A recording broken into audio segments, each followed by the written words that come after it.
and this is just a definition of the different parameters that we use. And PR is the production ratio, because an important parameter is the total number of employees compared to the number of workers. For example, in a simple commercial shipyard, perhaps it is as high as 90%. 90% of the employees are workers. In a naval shipyard, it may be 65%. 65% of the workers are workers, and 35% engineer, management, and so on. This was the results of the equation, comparing it to actual shipyards.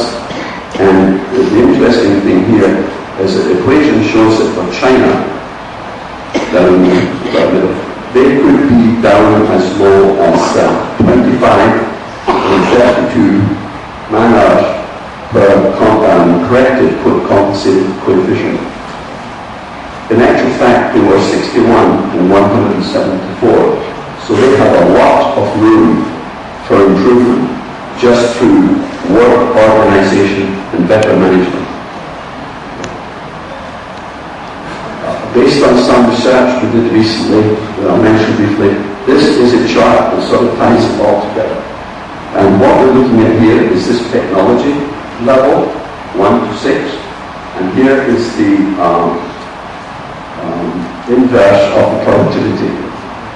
This was a line developed by First Marine International some time ago, and when they went from compensated gross tonnage to corrected compensated gross tonnage, they changed it to this line. I extended the line up to the values that I for modern shipyards. This is Korea, and you can see that Korea has a shipyard which is perhaps from technology the highest.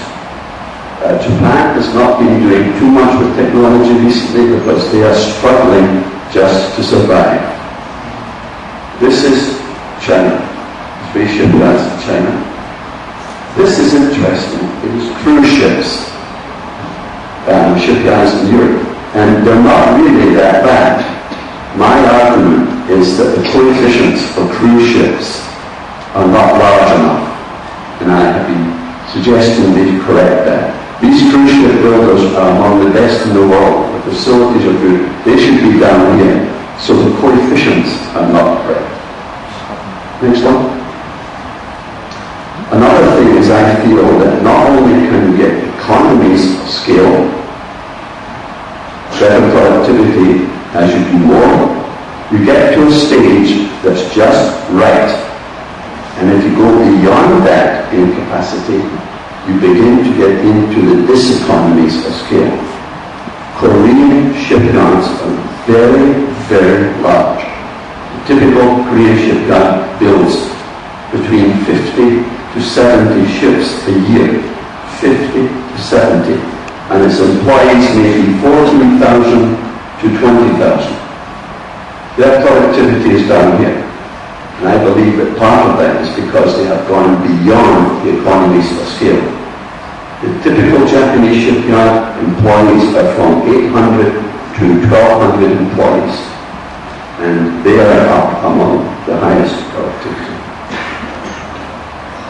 A prediction for the future, and predictions are always difficult, is that this has been based on best practice level, the best productivity that you could get. And if you were to take that curve and extend it, it would do this. My own feeling, for a number of reasons, is that that won't be attained, and that the productivity will tend to go in a straight line like this for the future. Next. This is a report on some research I did with the Federal University in Rio de Janeiro, and we visited many shipyards in Asia and Europe. And they use a particular method for looking at one more, and watching my time. They wanted to see if there was a relationship between the capacity of the shipyard the technology it used, and its industrial environment, the industrial environment of the shipyard, the industrial environment of the country. And that included such things as subsidies. And we wanted to see, based on these factors, what impact did it have on productivity, what impact it had on production time and quality. We were able to develop a relationship between these three in productivity and production time, but we couldn't get an effective measure of quality. I mean, we could see good quality, but we couldn't define it in a